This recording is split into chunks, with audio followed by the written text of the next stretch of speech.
Et comparativement, tu sais, juste pour terminer avec l'IA, comparativement avec les outils que j'utilisais il y a quelques années où on parlait de low code, on parlait de no code.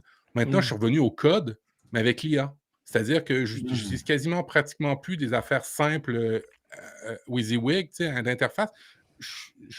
Donne-moi le code en Python, je le fais en Python, puis ça va. Fait il y a beaucoup de choses qui changent sur la qualité des choses que je fais, que je produis. Et puis, il y avait une deuxième partie qui était la partie un peu prédiction, la partie que ça allait se tasser. Alors là, peut-être je me tourne vers toi, Baptiste, parce que bah, tu es un peu plus au front, tu vois là, tu vois les choses.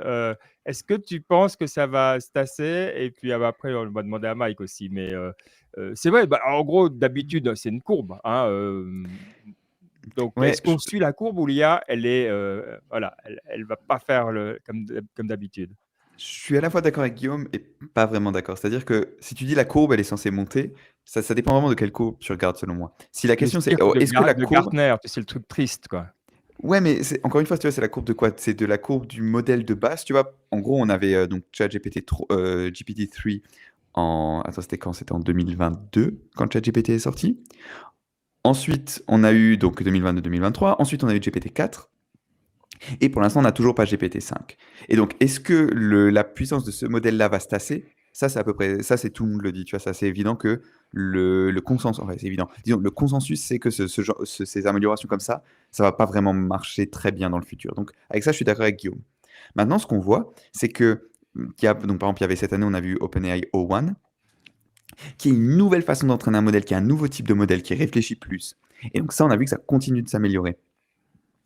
Et donc, je pense que si on regarde plus à l'échelle de le système global qui utilise des modèles différents, est-ce que celui-là, il va continuer de s'améliorer sur une courbe exponentielle? Ça, j'aurais tendance à dire que oui.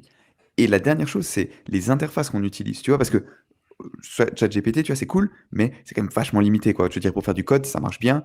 Ah, mais dans les faits, j'ai pas envie de tout le temps copier-coller de ChatGPT à truc. Tu vois, et donc, les outils qu'on a qui sont autour de l'AI, est-ce que eux, ils vont continuer de progresser sur une exponentielle? Je dirais que oui aussi. Donc, à la fois d'accord avec Guillaume, mais je pense que dans les faits, pour les gens, je pense pas que ça va s'arrêter, non.